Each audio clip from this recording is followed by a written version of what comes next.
Page 70, The Candy Lady.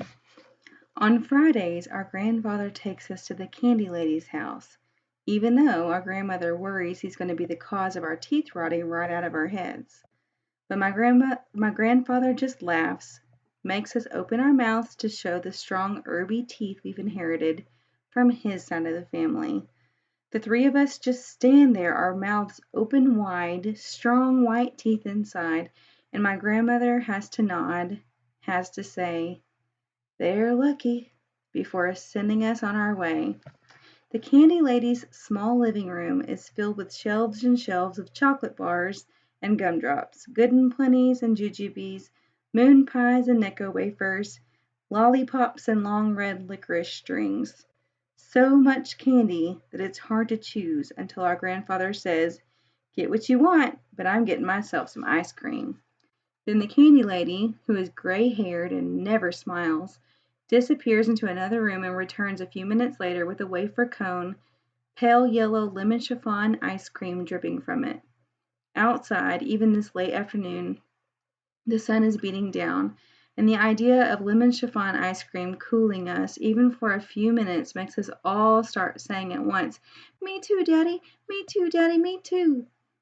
The walk home from the Candy Lady's house is a quiet one, except for the sound of melting ice cream being slurped up fast before it slides past our wrists and on down our arms and onto the hot, dry road. South Carolina at war. Because we have a right, my grandfather tells us. We are sitting at his feet, and the story tonight is why people are marching all over the South, to walk and sit and dream wherever we want. First they brought us here, then we worked for free, then it was 1863 and we were supposed to be free, but we weren't. And that's why people are so mad. And it's true. We can't turn on the radio without hearing about the marching. We can't go down to Greenville without seeing the teenagers walking into stores, sitting where brown people still aren't allowed to sit and getting carried out, their bodies limp, their faces calm. This is the way brown people have to fight, my grandfather says. You can't just put up your fist. You have to insist on something, gently. Walk toward a thing, slowly, but be ready to die, my grandfather says, for what is right. Be ready to die, my grandfather says, for everything you believe in. And none of us can imagine death, but we try to imagine it anyway. My mother joins the fight. When she thinks our grandmother isn't watching, she sneaks out to meet the cousins downtown. But just as she's stepping through the door, her good dress and gloves on, my grandmother says, "Now don't go getting arrested." My mama sounds like a little girl when she says, "I won't." More than 100 years, my grandfather says, and we're still fighting for the free life we're supposed to be living. So there's a war going on in South Carolina. And even as we play and plant and preach and sleep, we are a part of it.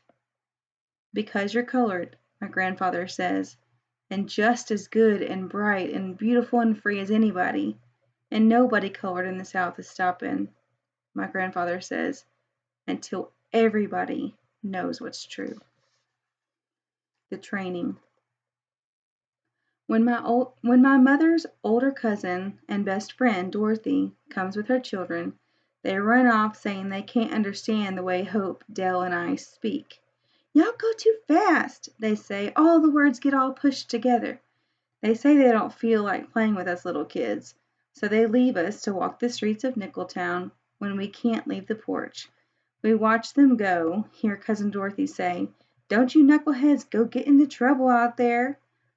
Then we stay close to Cousin Dorothy, make believe we're not listening when she knows we are, laughing when she laughs, shaking our own heads when she shakes hers. "You know how you have to get those trainings," she says, and our mother nods. "They won't let you sit at the counters without them. Have to know what to do when those people come to you." She has a small space between her teeth, like my mother's face, and Hope's and Dell's too.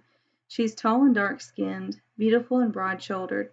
She wears gloves and dark-colored dresses made for her by a seamstress in Charleston. The trainings take place in the basements of churches and the back rooms of stores, on long car trips, and anywhere else where people can get together. They learn how to change the South without violence, how to not be moved by the evil actions of others, how to walk slowly but with deliberate steps, how to sit at counters and be cursed at without cursing back, have food and drinks poured over them without standing up and hurting someone. Even the teenagers get trained to sit tall, not cry, swallow back fear. But Lord, Cousin Dorothy says, everybody has a line. When I'm walking up to that lunch counter and taking my seat, I pray to God, don't let anybody spit on me. I can be sweet Dorothy 7 days a week, 24 hours a day, as long as nobody crosses that line, because if they do, this non-violent movement is over.